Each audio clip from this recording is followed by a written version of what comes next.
Hello and welcome to That's Just Human. It's a podcast that explores all aspects of being human, living in a human body, and dealing with life's obstacles. We discuss different people's stories, learn practical tools and ways that people have moved through their own life traumas and tragedies, and help you grow and heal so that you too can learn how to step into your authentic self and aliveness. I'm Elisha, LightAngel, and by day I'm a massage therapist, and now I'm a podcaster. And just like you, I also happen to live in a body and have human experiences that run the gamut, and I'm here to talk to different people. Today, we have a friend of mine. We've been friends for several years. I don't know, 12, 13, 14 years. Who's counting? We, we've been friends for quite some time, and we're going to dive into her experience in life as a caregiver, which is really exciting as so many people will experience this and probably be able to relate to it.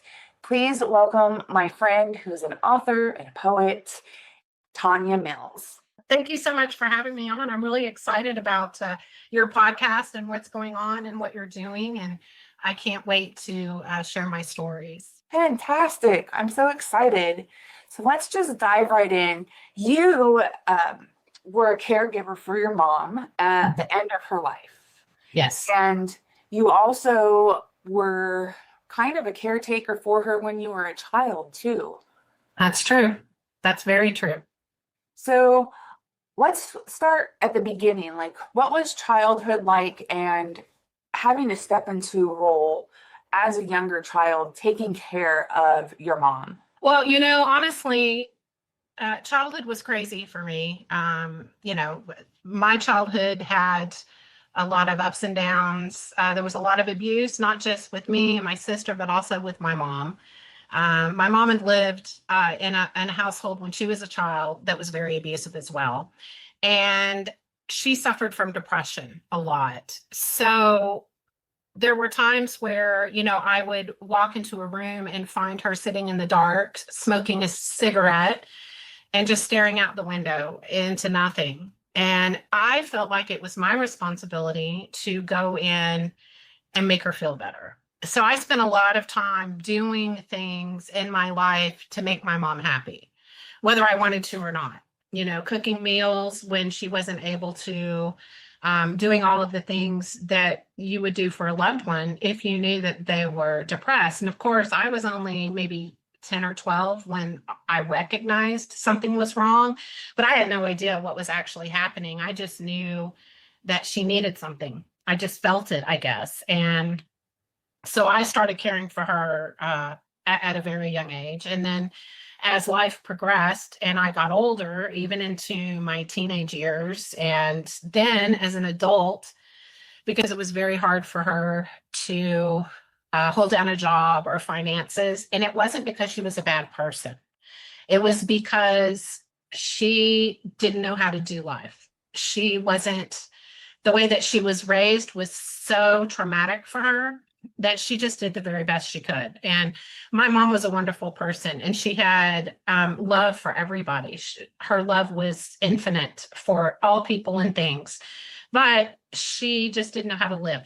She just didn't understand what was happening to her. And because she was taught as a child growing up, that's back in that age where you don't tell anything to anybody about anything. You keep it all to yourself. You don't get therapy. You don't go to the doctor. You don't talk to friends. You just live your life that way. So when she got sick in 2021, my sister and I made the decision for her to move in with me because I worked from home and I could take care of her. My sister had a full-time job. And sadly, she passed away in November of 2022. And I think the hardest thing about being a caregiver, especially for your mother, is watching her wither away.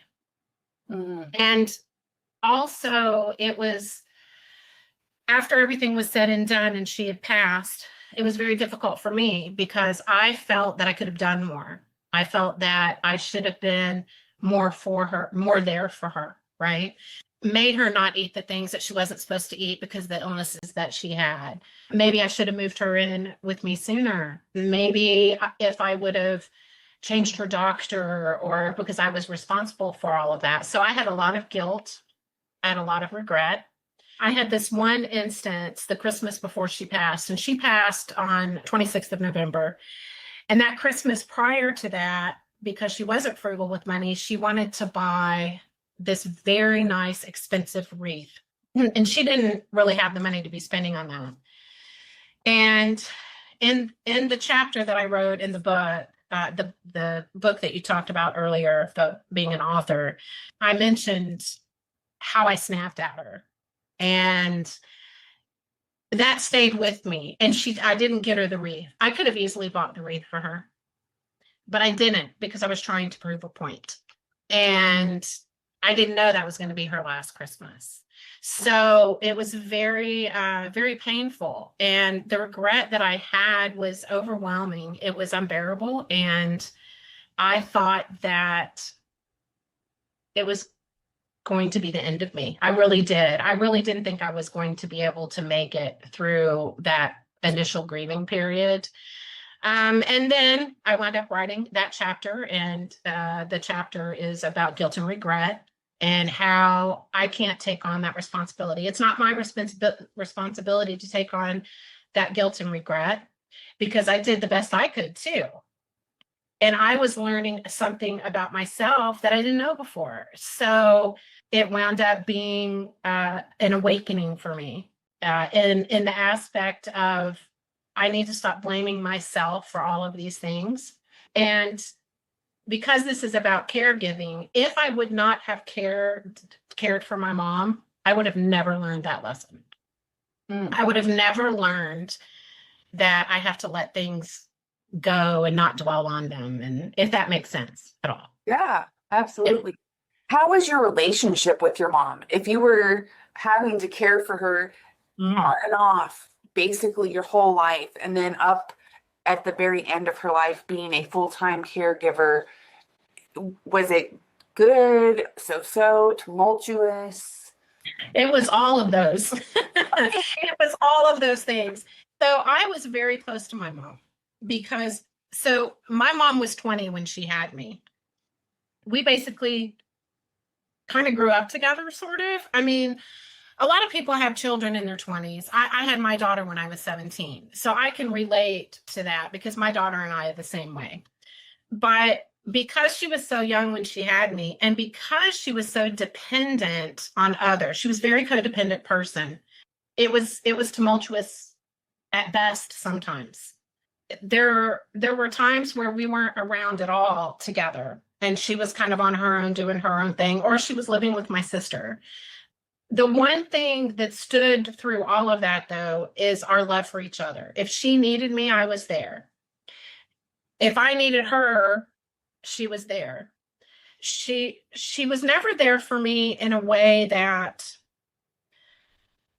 you would expect a mother to be, but she was there for me in other ways, because she had experiences I was having. So she could relate, and she would talk to me. And then there were times that we were at each other's throats. You know, we wouldn't speak because we were so upset with each other. There were times where we spent every day together for months, you know. So it's kind of hard to answer that question with just one, because we were constantly up and down with everything that we did. I had a lot of resentment, because I saw all of my friends who had normal mothers. And, you know, now I understand that normal is whatever you make it. And I felt a lot of resentment that I wasn't able to have that relationship with her.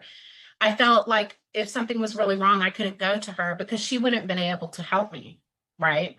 But then at the end, she had a lot to say before she passed, and she shared a lot with us about how she was sorry for everything, and how she, no matter what, she always loved us, even though we didn't maybe not know it. And, you know, it was a very wonderful, loving thing that she did. And she didn't have to do that. And she was completely coherent and aware. So she knew exactly what she was saying.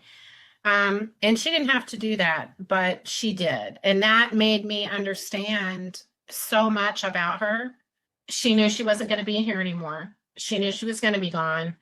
And she wanted to make sure that we knew how much she loved us and how important we were to her. So, yeah, I mean, we had any kind of mother-daughter relationship that anyone has ever experienced. We probably had that at some point during her life here on this earth. So That's kind of cool. Yeah, yeah, it is. experience the gamut of relationships within one relationship. It is. Yeah, it is. And when you're going through it during that entire time, you're not actually thinking about that. You're thinking, I can't believe this is happening again, or why does she act this way, or oh my gosh, I can't believe I hurt my mom, or whatever. You don't think about it that way.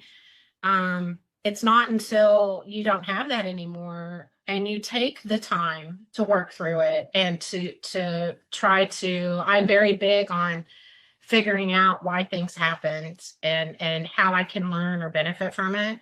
And you don't know those things until you take the time. And I took the time to sit down and figure. I mean, obviously, I never am going to figure everything out, but I took the time to figure out, in my perspective, what that all meant for me. But That's so true. It's really a reflection later on after the fact, whether it's an immediate reflection that you start having after you had a fight with somebody, or right, several years down the road when you're beginning to reflect on life, or you've done healing in some areas and start to recognize different patterns and think back to situations that happened and how those affected you and the way that you do things, the way that you are triggered or not triggered, or just right. acting certain behavioral patterns that kept you safe at one point in time.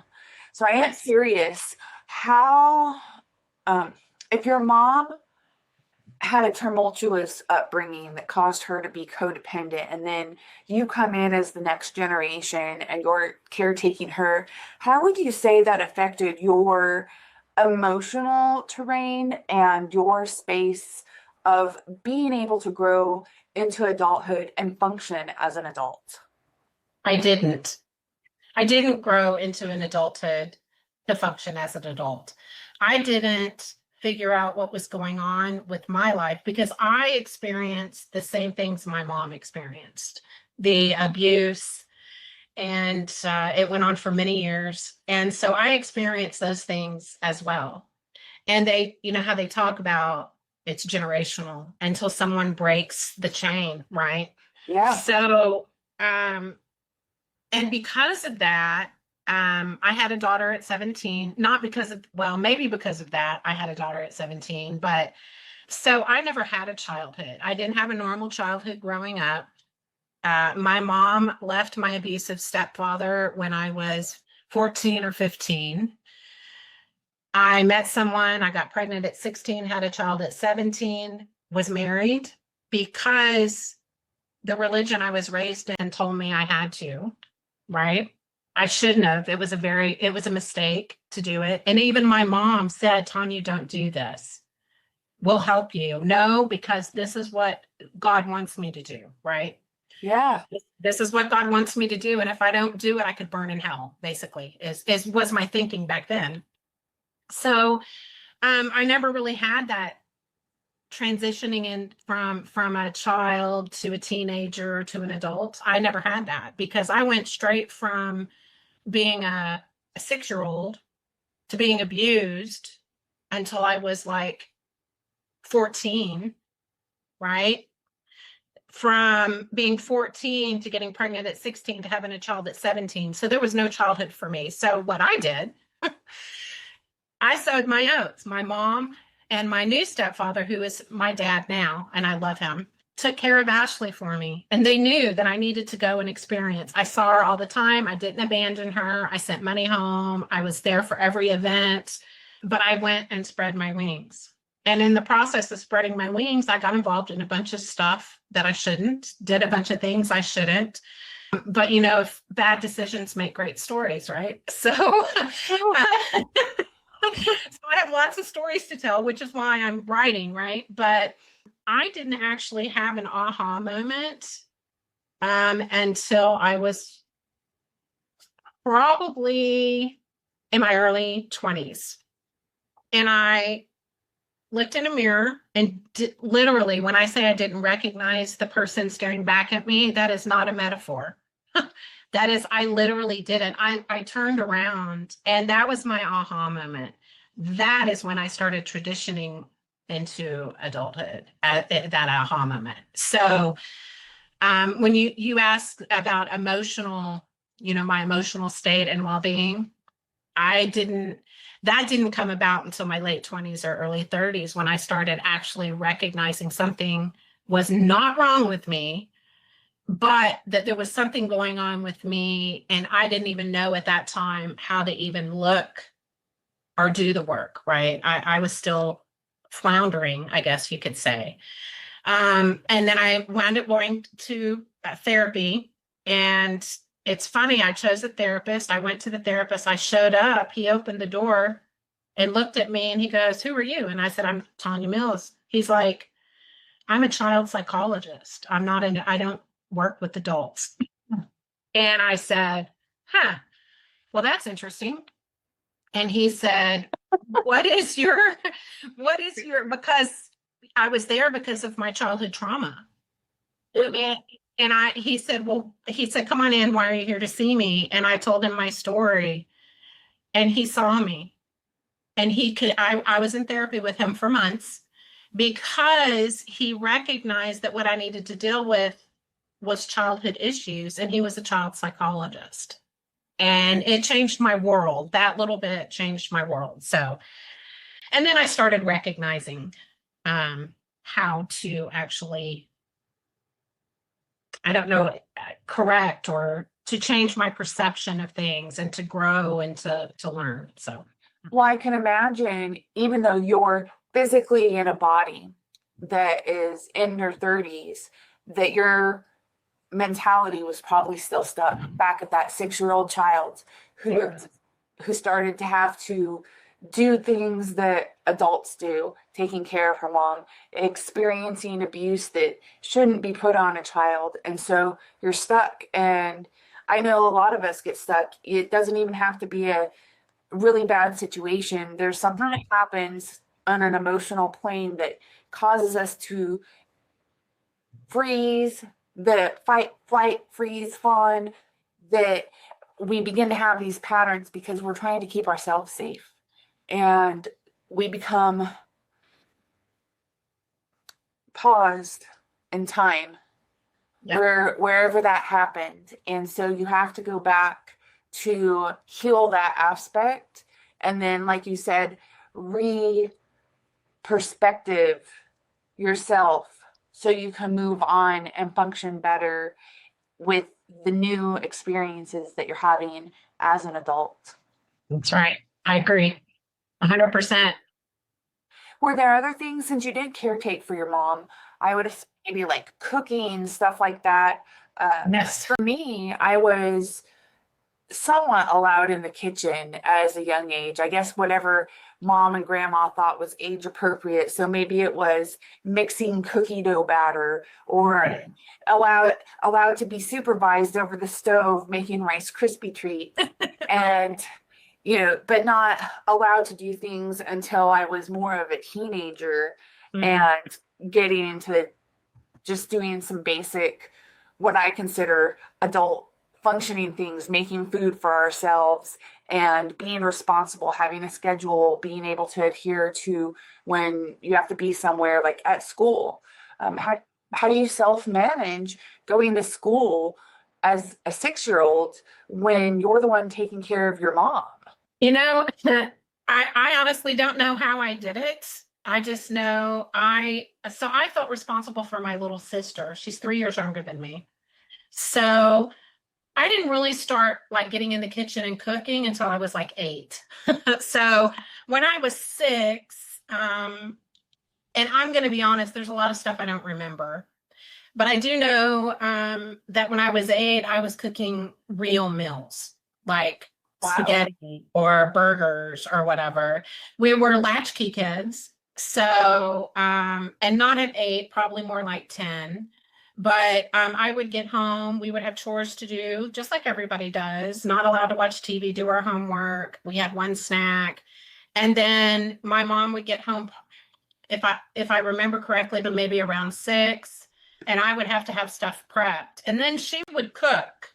As I became older, after she left that person, after she left him, I became like the responsible person, managing meals and cooking meals and doing all of those things for me and my sister. And then, and then she met my stepdad that I have now. But so Wow. yeah, I honestly, Alicia, I can't answer how it happened. I just know that it did, and I have memories of doing it. But I don't really know exactly when it happened. Mostly really the caretaking for her was not so much the meals as the responsibility I felt to make sure she was okay all the time.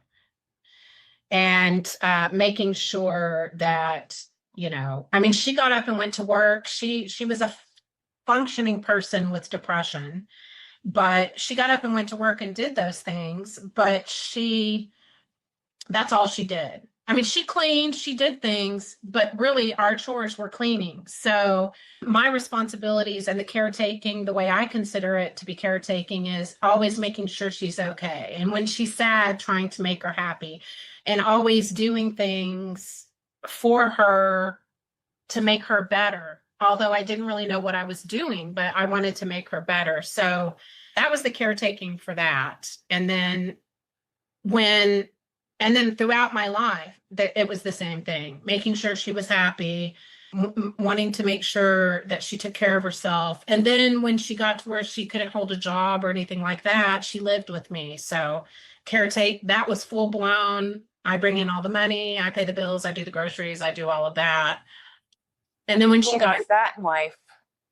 that was off and on from probably about the time seeing my daughter was born in 84. So 89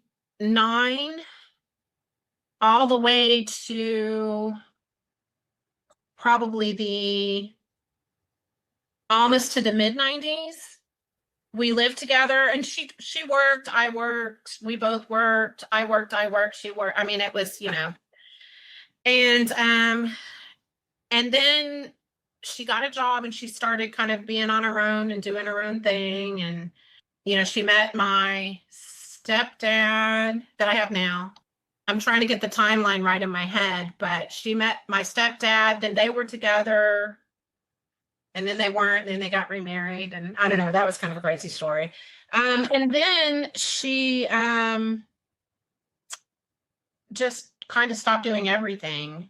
And then she either lived with me or my sister for probably about 15 years or more. Yeah. And then back and forth. Like, she would live with me for a little while and I would get fed up. Then she would go with my sister and she would get fed up. And then she would come back with me. At the end of her life, though, she actually had her own apartment and she didn't drive. And my sister and I both would share in the responsibilities of taking care of her, making sure she had food and groceries. It got to the point where she was just ordering crazy things and shopping and not having any money and that sort of thing, and not cleaning. We had to hire cleaning people to come in, and we realized that it was time for her to move in. And so she moved in with me. Wow. And that caregiving was a little different because she couldn't take care of herself. Well, this is your whole life that she's on and off living with you and your sister. Yeah. So that means you have to stay living pretty close, because anytime your mom could need you and you just have this burden of responsibility to care for her, did you give up things that you wanted to do in life because you felt the responsibility of having to take care of her? Yes. Yes, I did. A lot of things I wanted to do in life. I've always wanted to be a writer. I wanted to be a child psychologist. There's a lot of things I wanted to do. And I'm not going to say it was only because of my mom that I didn't do those things. Earlier on, when I was probably in my late teens, early 20s, I didn't give a rat's patootie about any of that, right? I was just going to do whatever I wanted to do. But as I got older and realized what we talked about earlier and the abuse and that it happened to her, happened to me, I felt a responsibility to help her because she's my mom, right? I love my mom. She's my mom. My sister, too. It wasn't just me. My sister did a lot, too. There were some things like a friend of mine and myself were planning a trip to backpack across Italy. And she lost her job right around that time.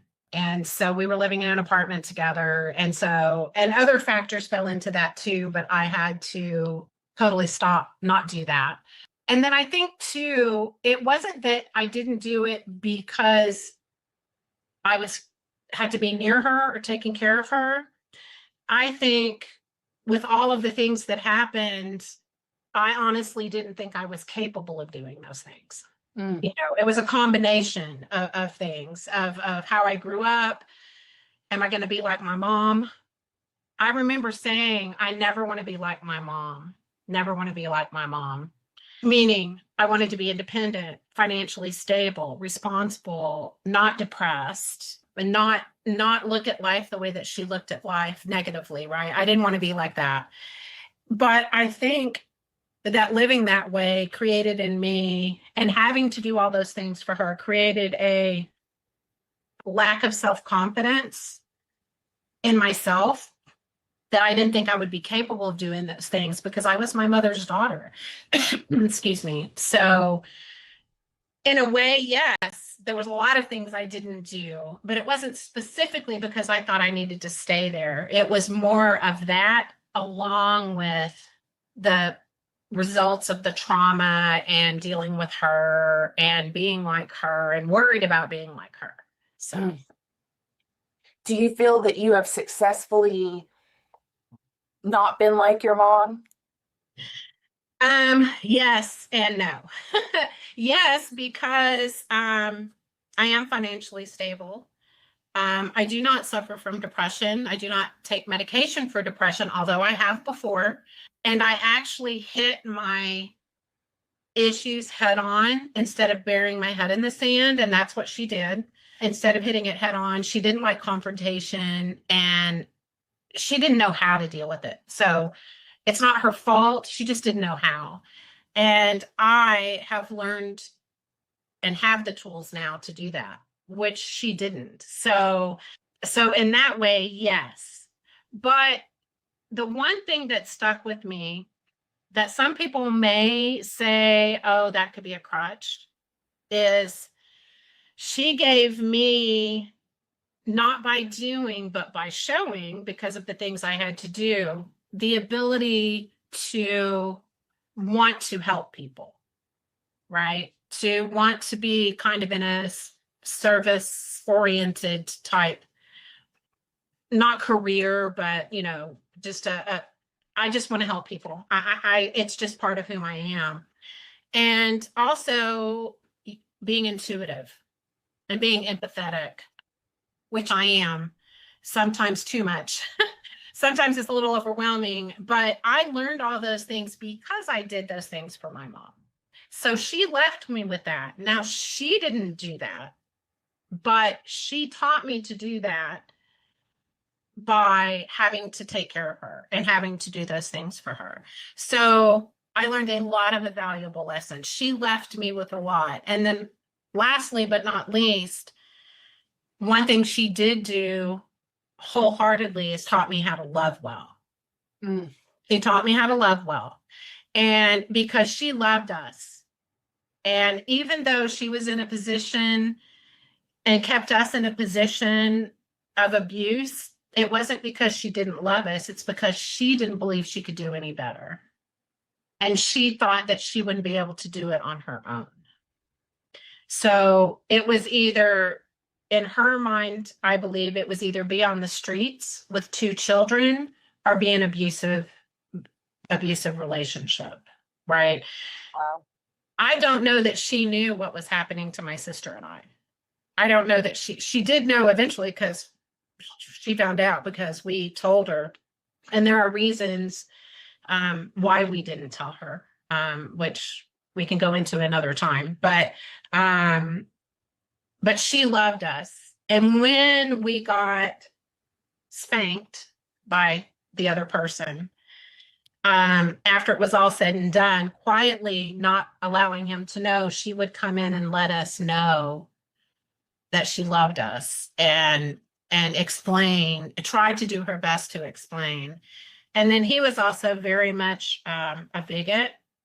So when he would try to teach us things that were bigotry, she would quietly, when he didn't know, come back and tell us, no, these are not true. Do not believe these things. Do not say those things. Do not act like that.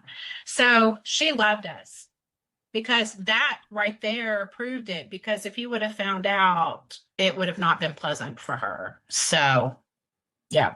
Well, it sounds like she's left you with some really good qualities. He did. Yeah. I think there are some good qualities. I do think that wanting to care for other people and having empathy and having that ability to love, not everybody can encompass that.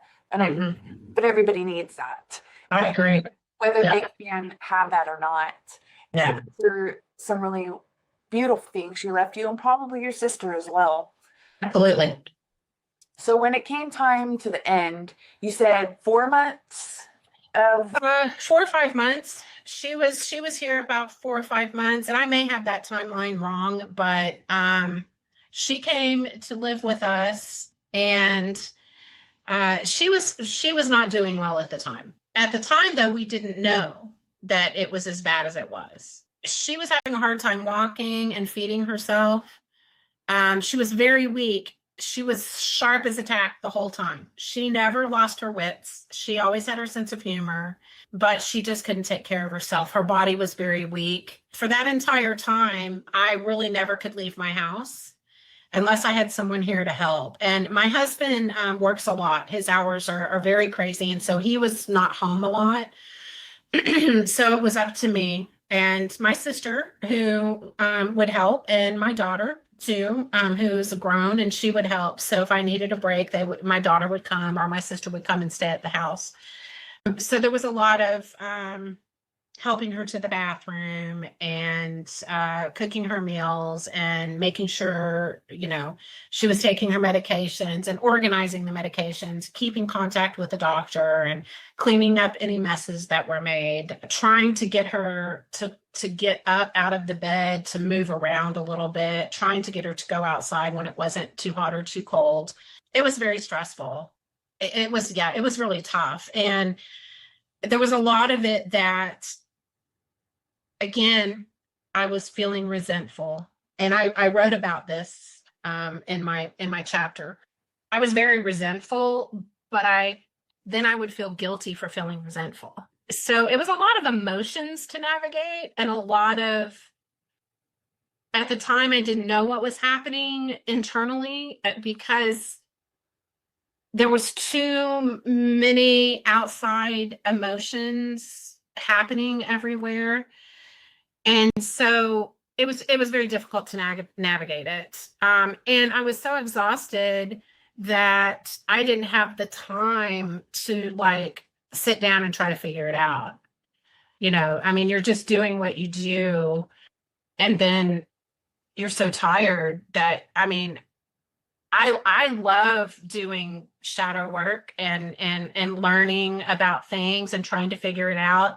But when you're that exhausted and your mental capacity is completely full, your emotional capacity is completely full, and your physical capacity is completely full, it's really hard to do anything else. So we were almost to the point right before she wound up going into the hospital for the last time. We were almost to the point of, we were looking for places for her to be, because it was putting stress on on us financially. It was putting stress on us emotionally.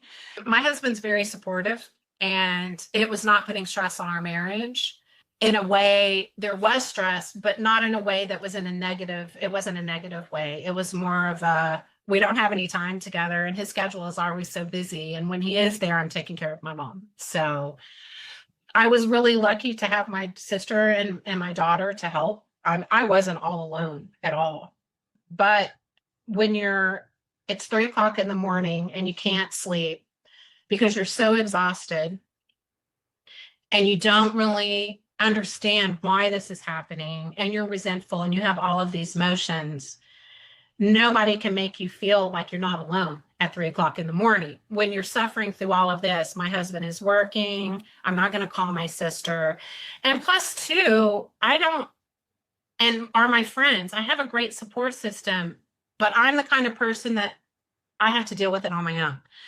Why do I want to burden other people with my issues and my problems when, I mean, there's nothing they can do about it? What are they going to do? Miraculously make her better? I mean, so for me, it was like, I have to say now, looking back on that, that was a huge mistake on my part. Because I learned through working with the other authors that are also caregivers that just talking to someone is something that's important. And just, they don't even have to say anything. Just being able to go on and on and on about everything is a huge emotional release. And who knows, maybe they have some words of wisdom for you to help you, right? I think it's really important to, whether it's our friends or some other loved ones, or finding a therapist that's third party neutral, to just having an ear to listen, to be able to vent and get something off of your chest without any expectations of them being able to say or do anything. And that's really important. I think that I've always had friends in my life that I've been able to vent to when I've needed to. And if I haven't, then it's been journaling.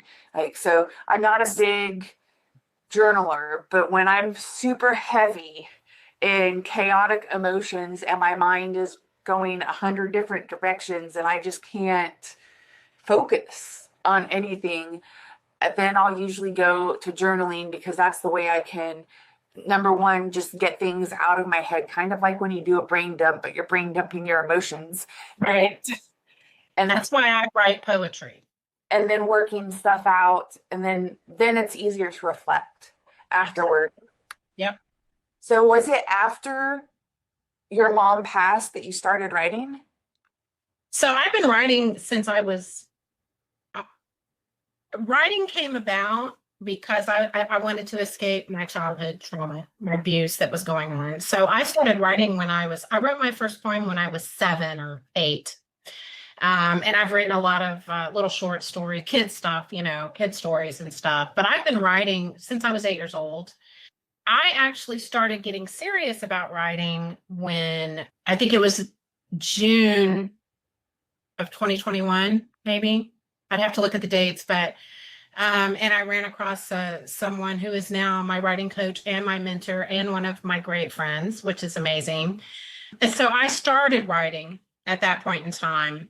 And I was getting ready to really push forward with the book that I'm writing now back then, not long before my mom died. But then my mom got sick and moved in with me, and all writing stopped. Everything stopped. And to be honest, my mom was a writer. She's written 3 novels. And another thing that my mom gave me, none of them published. Old school publishing, it's very difficult. And she had, 100 rejection letters and all that, but she was a writer. And for me, writing reminds me of my mom, because my mom always wanted to be a writer. I always wanted to be a writer. And so writing was very difficult for me after my mom died. It was very hard. It took quite a while. And how I wound up writing about my mom and the regret and the guilt that I wrote about came about because my friend and writing coach I'd seen something that she was looking for people to do a collaborative book project on caregiving. And I was like, she wanted me to write about my mom. And I'm like, no, I'm not going to do it. So I just ignored it, right? Ostrich, woo, in the sand. Just like, so I ignored it. And then I got a couple of emails. And then I got a text saying, I have been sending you stuff and I don't understand why you're not responding or whatever. Or maybe it was an email and I finally responded to it. You need to submit a chapter for me. So there was a process of doing it. There were a ton of people that submitted chapters. Only 21 people were chosen. I was lucky enough to be chosen for one of those. So now I committed. Oops. So now I've committed. Oh no, now what do I do? Now I've committed. Oh no, now what do I do? And so that's how the chapter came about.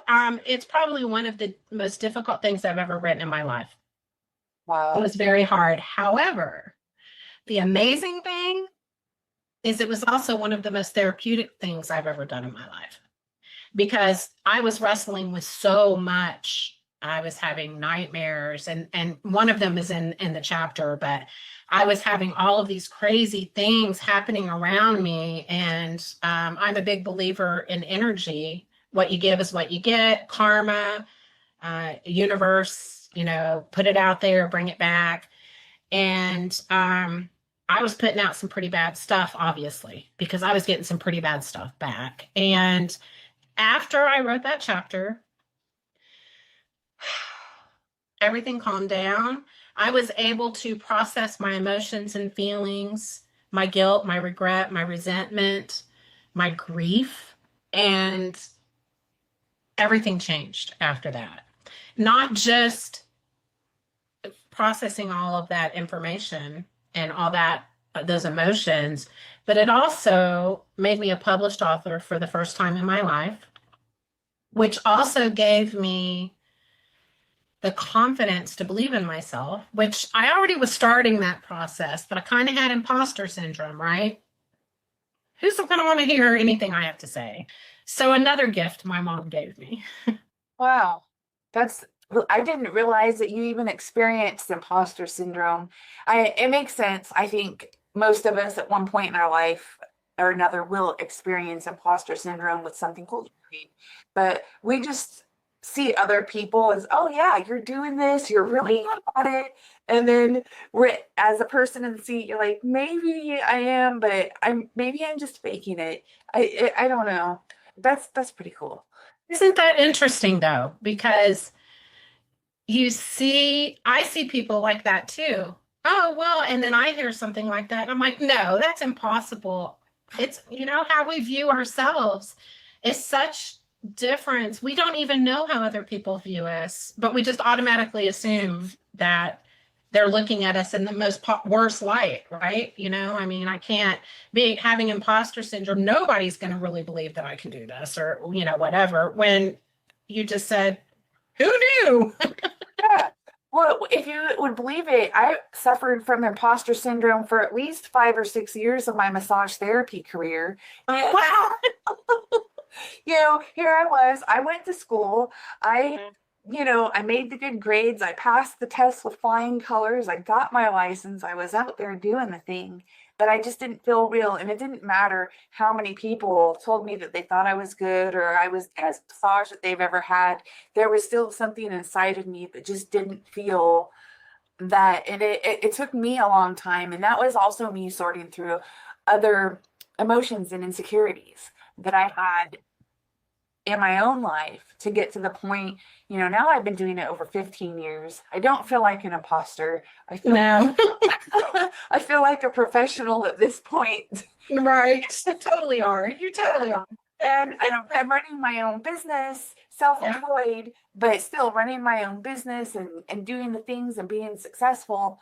And it was a long journey to get to where I am. It wasn't like I just jumped into it and it happened. And when I first had my own business, there's still so many apprehensions of, I don't know if I'm doing this right. I don't know if this is all going to fail tomorrow.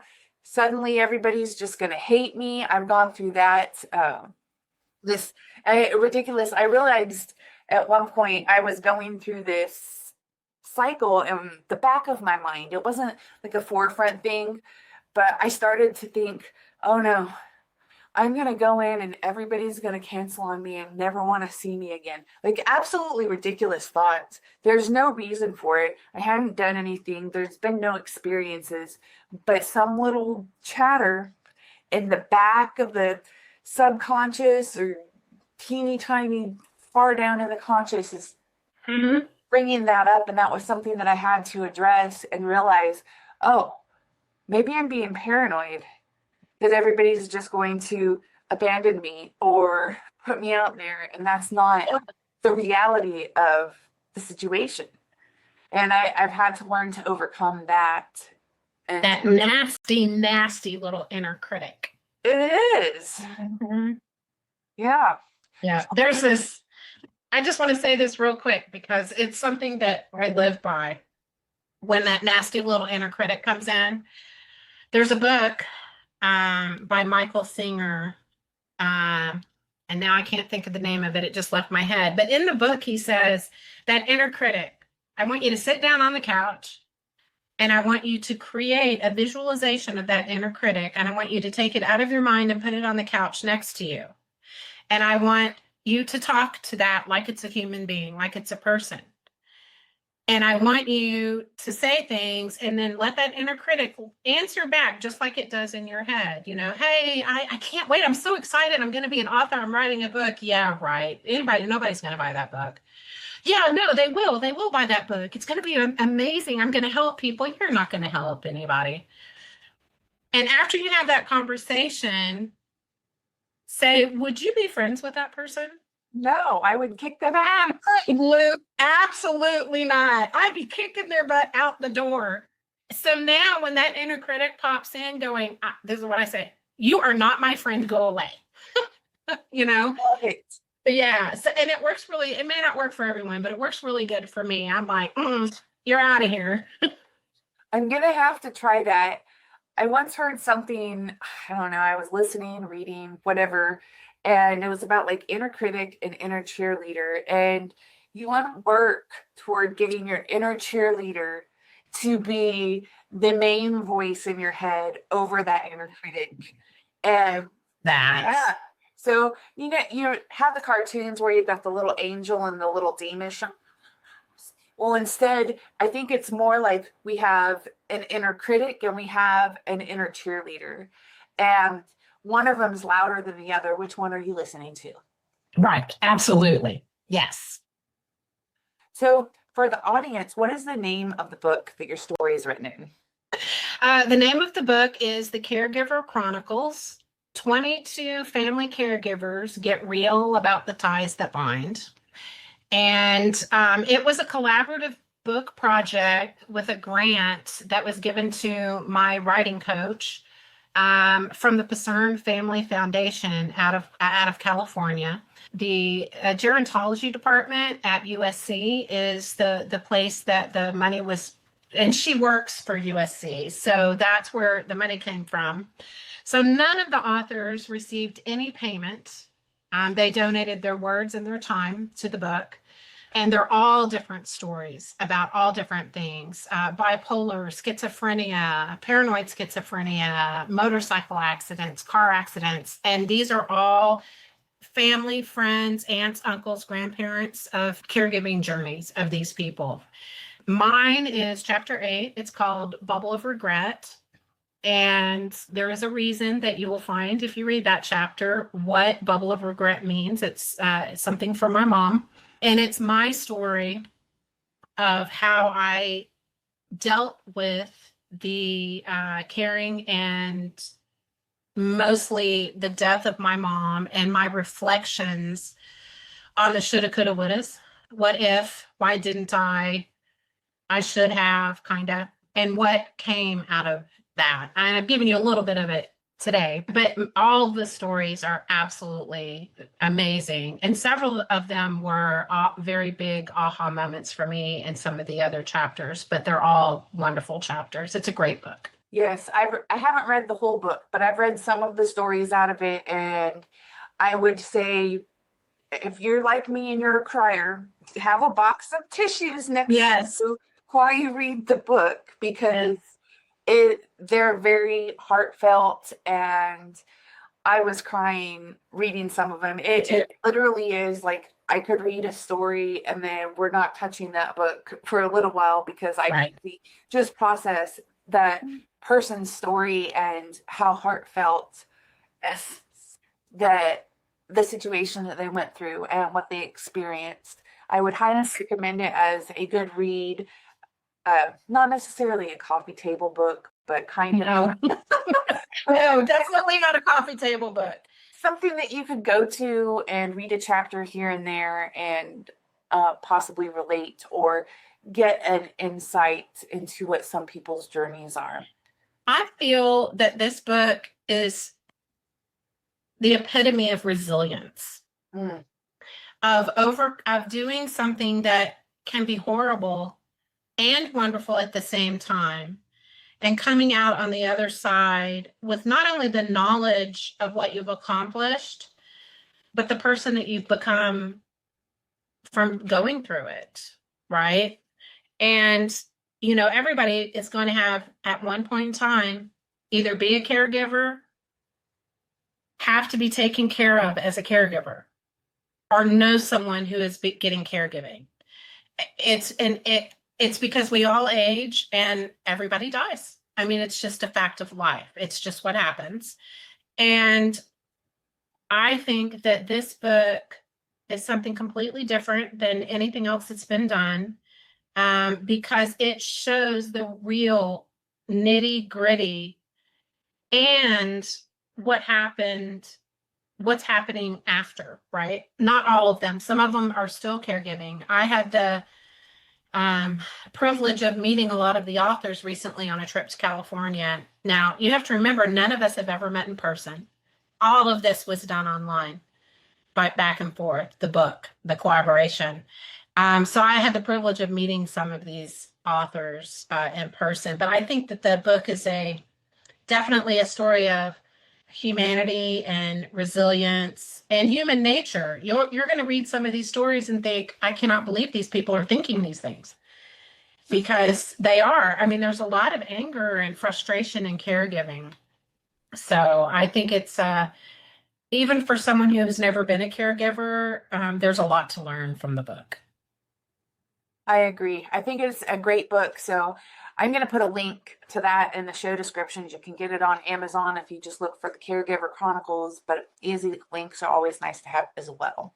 So we're coming to the end of our time, and this will be my last question for you. If you could leave our listeners with any bits of wisdom, what would that be?